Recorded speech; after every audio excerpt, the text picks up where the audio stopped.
அனைவருக்கும் வணக்கம். இந்த வீடியோவில் நம்ம என்ன பார்க்க போகிறோம் அப்படின்னு பார்த்தீங்கன்னா, டிஎன்பிஎஸ்சி குரூப் 2 2022 நோட்டிஃபிகேஷன் வந்துச்சு. அதுக்கப்புறம் ப்ரீலிமினரி எக்ஸாம், அதுக்கப்புறம் ரிசல்ட் வந்துச்சு, அதுக்கப்புறம் மெயின் எக்ஸாம் நடந்துச்சு, அதுக்கப்புறம் ரிசல்ட் வந்துச்சு.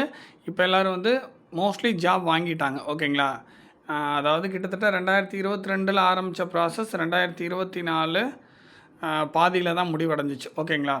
ஸோ இதை நிறைய பேர் மறந்தே போயிட்டாங்க. இதை வந்து பார்த்திங்கன்னா குரூப்பில் வந்து வாட்ஸ்அப் குரூப்லேயோ அல்லது வந்து டெலகிராம் குரூப்லேயோ அனுப்பிச்சா, இது என்ன சார், இது வந்து இனிமேல் தான் நோட்டிஃபிகேஷனா, இது நடந்து முடிஞ்சதுக்கா, இல்லை இனிமேல் நடக்க போகிறதுக்கா, இது என்ன சார், ஏது சார், எப்போ நடந்து சார் எக்ஸாம் அப்படின்ற அளவுக்கு மறந்து போகிற அளவுக்கு அவ்வளோ ஒரு நீண்ட நெடிய ப்ராசஸ் அப்படின்றத நான் சொல்லிக்கிறேன். ஓகேங்களா?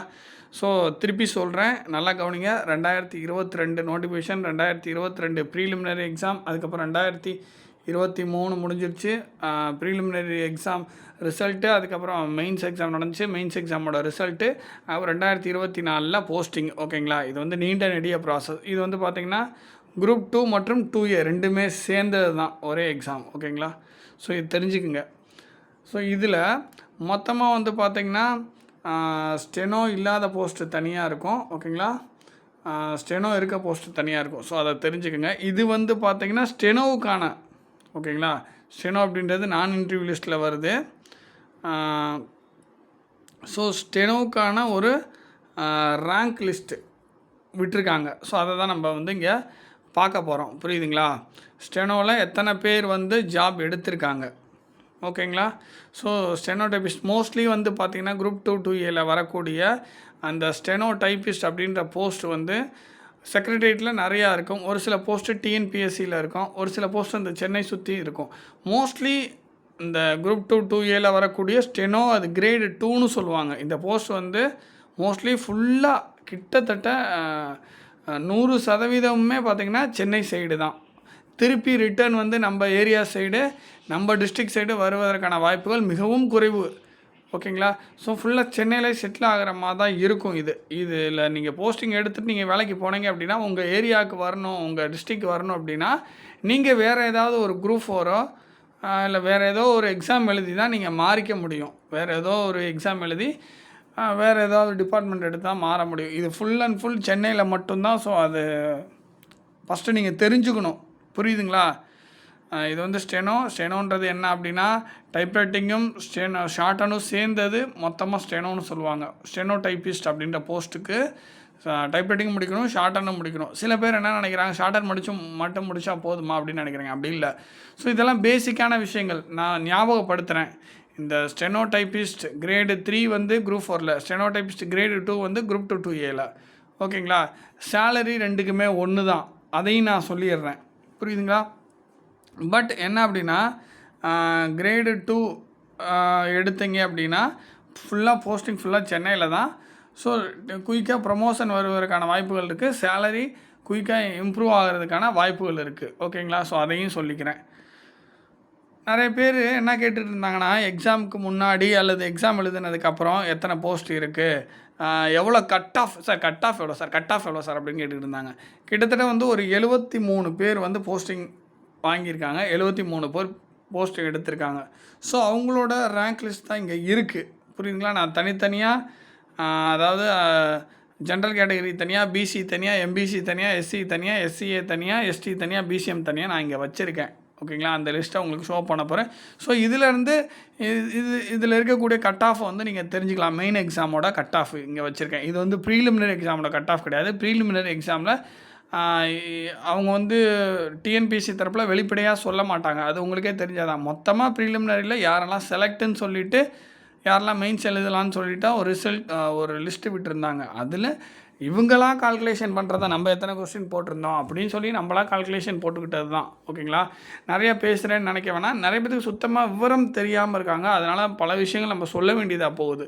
ஸ்டெனோ ஸ்டூடெண்ட்ஸ்க்காக தான் இந்த வீடியோ, மற்றவங்களுக்கு கிடையாது. இது முழுக்க ஸ்டெனோ ஸ்டூடெண்ட்ஸ். ஸோ அவங்க வந்து நிறைய டீட்டெயில் வந்து தெரிஞ்சுக்கணும். அதுக்காக தான் பேசிகிட்ருக்கேன். புரியுதுங்களா? நிறைய பேர் ஸ்டெனோ குரூப் 2 2Aவோட மெயின் எக்ஸாமோட கட் ஆஃப் வந்து கேட்டுட்ருக்காங்க. ஓகேங்களா? ஸோ அவங்களுக்காக தான் இந்த வீடியோ. ஸோ எவ்வளோன்னு பார்ப்போம். 300 மார்க்குக்கு, நல்லா கவனிங்க, 300 மார்க்குக்கு எவ்வளோ அப்படின்றது தான் இங்கே விஷயம். இதனால் அடுத்த குரூப் 2 2Aக்கு எவ்வளோ வருன்றதை நம்ம சத்தியமாக சொல்கிறேன், என்கிட்ட கேட்காதீங்க. ப்ரிடிக்ஷன் பண்ணவே முடியாது.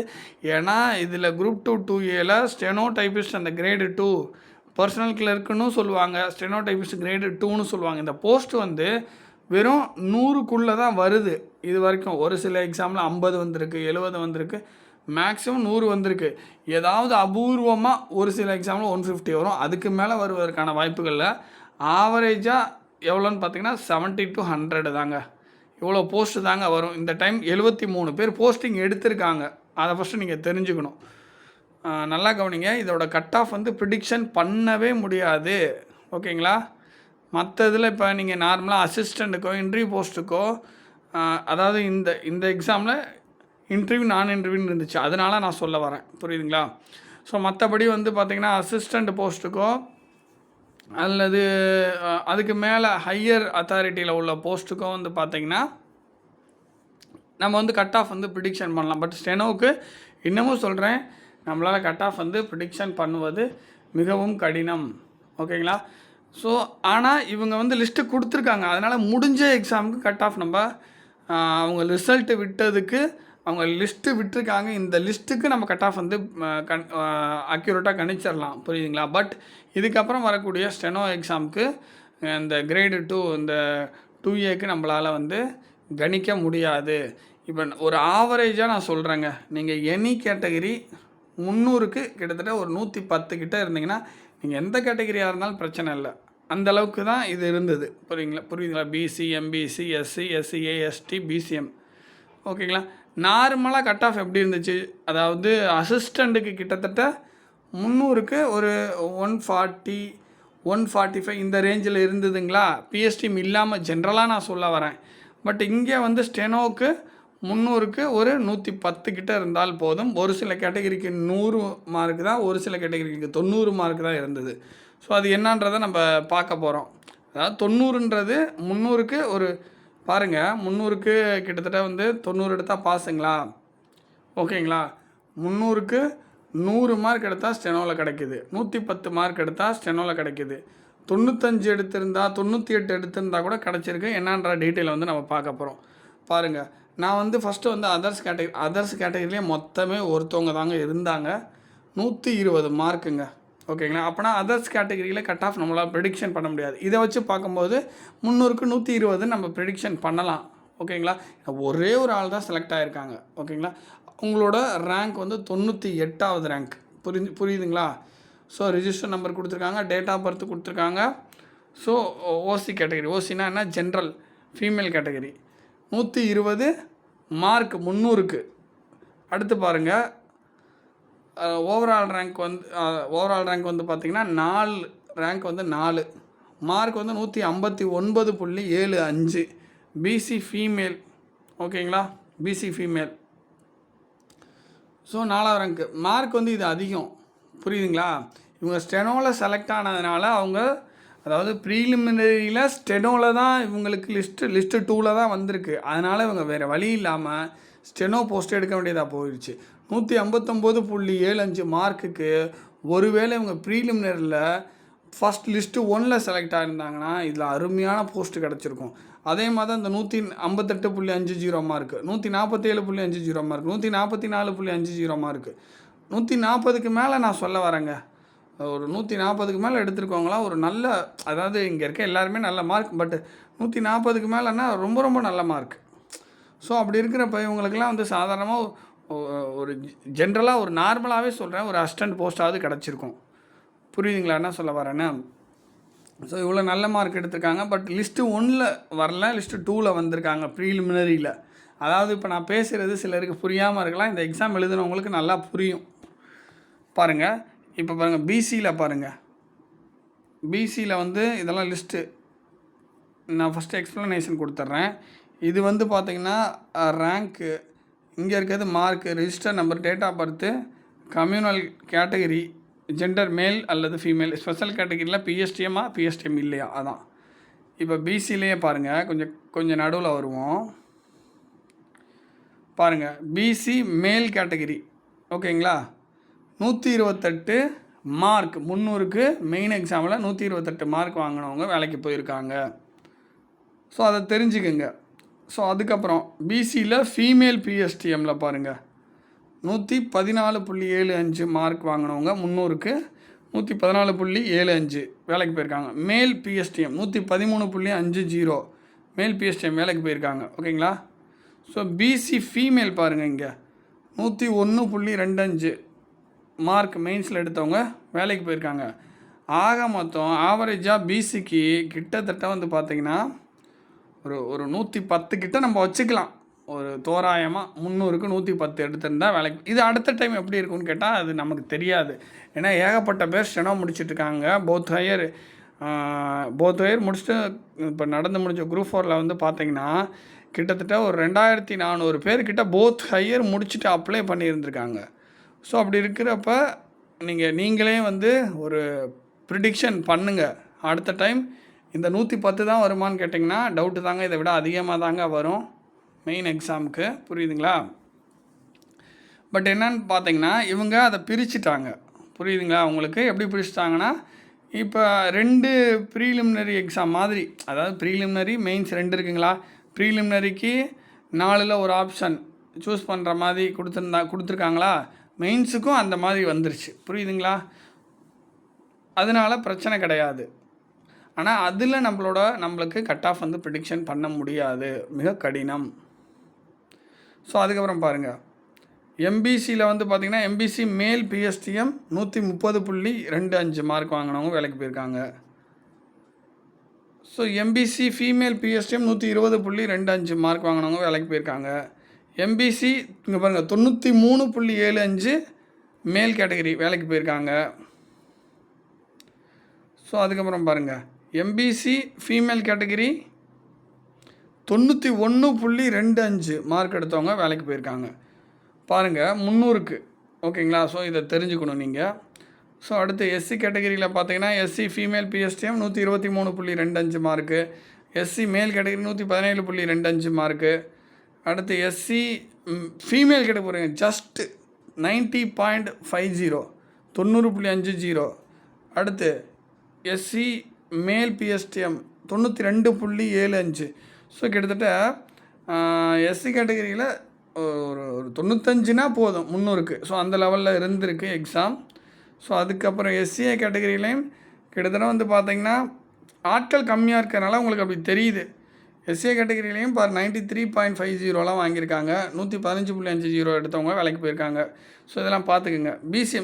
பிசிஎம் கேட்டகரி பாருங்கள் 106.50 124.25 117.75. ஸோ இவ்வளோ தான், 3 பேர் தான் இருந்திருக்காங்க போல்.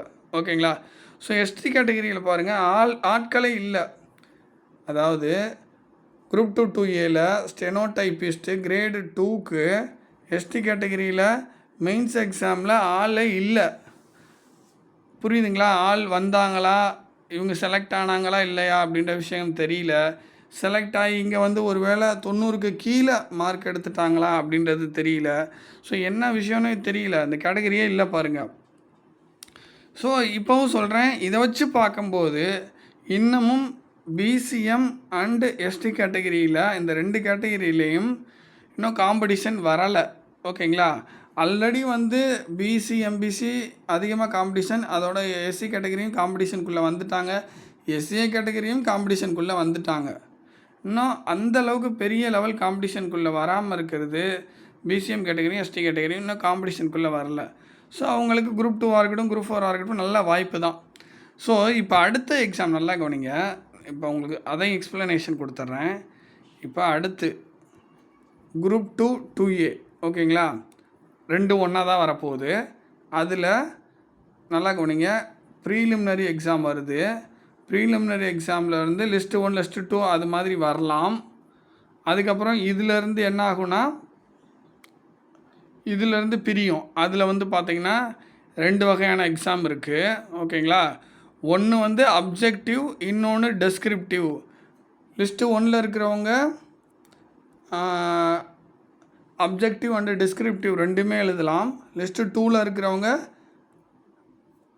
அப்ஜெக்டிவ் மட்டும் எழுதுகிற மாதிரி இருக்கும். ஸோ அவங்க வந்து ஆப்ஷன் எப்படி வைக்கிறாங்கன்றதை நம்ம பொறுத்து தான் பார்க்கணும். ஓகேங்களா? இன்னும் சிம்பிளாக சொல்லப்போனால் ப்ரீலிமினரி எக்ஸாம் நடக்கும். அதில் வந்து பார்த்திங்கன்னா அசிஸ்டண்ட் போஸ்ட்டு, அதாவது என்ன சொல்கிறது, இன்னும் சிம்பிளாக சொல்கிறேன். ப்ரீலிமினரி எக்ஸாம் நடக்குது. அதில் வந்து பார்த்திங்கன்னா பே ஸ்கேல், அதாவது முன்னாடி வந்து இன்டர்வியூ போஸ்ட்டுன்னு இருந்துச்சுல, அந்த இன்டர்வியூ போஸ்ட்டில் இருக்கிறவங்கலாம் வந்து பார்த்திங்கன்னா லிஸ்ட்டு 1ன்னு வச்சுக்கோங்க. ஓகேங்களா? நான் இன்டர்வியூ போஸ்ட் இருந்துச்சுங்களா, அதெல்லாம் லிஸ்ட்டு 2ன்னு வச்சுக்கலாம். இதோட ஸ்டெனோவும் நீங்கள் வச்சுக்கலாம். ஓகேங்களா? இப்போ இன்டர்வியூ போஸ்ட்டில் இருக்கக்கூடிய லிஸ்ட்டு 1க்கு டெஸ்கிரிப்டிவ் எக்ஸாம்னு வச்சுட்டாங்க. இந்த நான் இன்டர்வியூ போஸ்ட்டில் இருக்கக்கூடிய லிஸ்ட்டு 2 ஸ்டெனோ, அந்த லிஸ்ட்டு 2 இதுக்கெல்லாம் வந்து பார்த்தீங்கன்னா அப்ஜெக்டிவ் டைப்பில் எக்ஸாம் வைக்க போகிறாங்க. புரியுதுங்களா? ப்ரீலிமினரியில் அப்ஜெக்டிவ் தான் எல்லாத்துக்கும். மெயின் எக்ஸாமுக்கு வந்து வரும்போது இன்டர்வியூ போஸ்ட்டுன்னு சொல்லப்படக்கூடிய போஸ்ட்டுக்கு டெஸ்கிரிப்டிவ், நான் இன்டர்வியூன்னு போஸ்ட்டுன்னு சொல்லக்கூடிய போஸ்ட்டுக்கும் ஸ்டெனோ அப்படின்ற போஸ்ட்டுக்கும் அப்ஜெக்டிவ் எக்ஸாம். ஓகேங்களா? ஆக்சுவலாக உங்களுக்கு புரியணுன்றதுக்காக இன்டர்வியூ நான் இன்டர்வியூன்னு சொல்லியிருக்கேன். ஓகேங்களா? ஸோ இந்த மாதிரி வரப்போகுது. அப்படி பார்க்க போனால் ஃபார் எக்ஸாம்பிள் இப்போ ப்ரீலிமினரி ஒரு எக்ஸாம் ஒருத்தவங்க எழுதுகிறாங்க அப்படின்னா, மார்க் அதிகமாக இருந்தால் லிஸ்ட்டு 1லேயும் இருப்பாங்க, லிஸ்ட்டு 2லேயும் இருப்பாங்க. அவங்க வந்து மார்க் அதிகமாக இருக்கிறவங்க டெஸ்கிரிப்டிவும் எழுதலாம், அப்ஜெக்டிவும் எழுதலாம். அந்த மாதிரி தான் வரப்போகுதுன்னு என்னோட ஒரு கணிப்பு. மார்க் ஒரு வேளை டெஸ்கிரிப்டிவ் லெவலுக்கு மார்க் அவங்களால வாங்க முடியல அப்படின்னா ஒன்லி அவங்க லிஸ்ட்டு 2 அப்ஜெக்டிவ் மட்டும் எழுதுவதற்கான ஒரு வாய்ப்பு இருக்குது. ஸோ இந்த மாதிரி வரலாம். ஸோ மார்க் அதிகம் வாங்கிட்டதுனால அவங்க வந்து அப்ஜெக்டிவ் எழுத முடியாதுன்ட்டு இல்லை. மார்க் அதிகம் வாங்கினா டெஸ்கிரிப்டிவும் எழுதுகிற மாதிரி தான் கண்டிப்பாக கொடுப்பாங்க, அப்ஜெக்டிவும் எழுதுகிற மாதிரி தான் கண்டிப்பாக கொடுப்பாங்க. இந்த டெஸ்கிரிப்டிவ் வேறு நாள் எக்ஸாமாக இருக்கும், அப்ஜெக்டிவ் வேறு நாள் எக்ஸாமாக இருக்கும். புரியுதுங்களா? ஸோ இந்த மாதிரி வரப்போகுது. ஸோ அப்படி பார்க்க போனால் இதில் ஒரு மிகப்பெரிய ப்ளஸ் என்ன அப்படின்னா, சில பேருக்கு டெஸ்கிரிப்டிவ் எழுதுறதுக்கு பிடிக்காது, எழுத வராது. அப்படி இருக்கிறவங்க ப்ரீலிமினரி எக்ஸாம் எழுதிட்டு அவங்க எதுக்கு செலக்ட் ஆனாலும் சரி, அதாவது டெஸ்கிரிப்டிவ்க்கு செலக்ட் ஆனாலும் சரி, அப்ஜெக்டிவ்க்கு செலக்ட் ஆனாலும் சரி, அது அவங்களோட விருப்பம். அவங்க வந்து அப்ஜெக்டிவ் நல்லா பண்ணலாம். ஓகேங்களா? அப்ஜெக்டிவ் நல்லா பண்ணி ஒரு அசிஸ்டண்ட் போஸ்ட் எடுக்கலாம். ஸ்டெனோவில் வரவங்க மெயின்ஸ்லேயும் அப்ஜெக்டிவ் நல்லா பண்ணி ஒரு ஸ்டெனோ போஸ்ட் எடுக்கலாம். ஓகேங்களா? இப்போ இதில் உங்களுக்கு டவுட் வரலாம், சார் நான் வந்து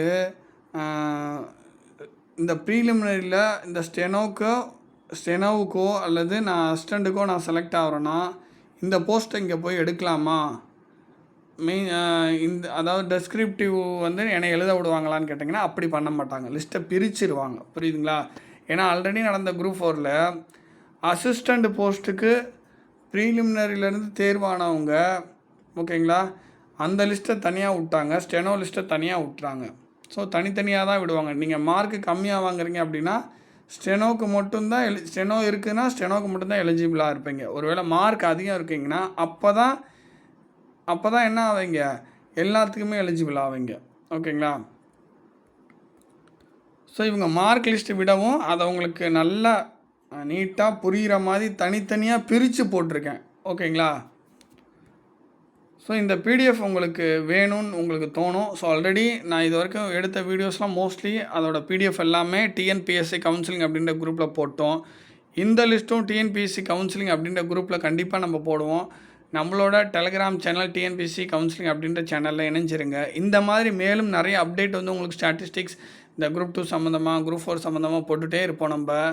ஸோ அதுக்காக நம்மளோட சேனலை மித்ரன் டிஎஸ் அகாடமி சேனலை சப்ஸ்கிரைப் பண்ணி வச்சுக்கிட்டிங்கன்னா நான் போடுற வீடியோ உங்களுக்கு முறைப்படி வந்து சேரும். இல்லைனா நான் ஆல்ரெடி சொன்ன மாதிரி சேனலை தேடிக்கிட்டே இருப்பீங்க, சப்ஸ்கிரைப் பண்ணலன்னா சேனலை தேடுவீங்க, வீடியோ தேடுவீங்க. அதனால் சப்ஸ்கிரைப் பண்ணி பாருங்கள். தேங்க்யூ.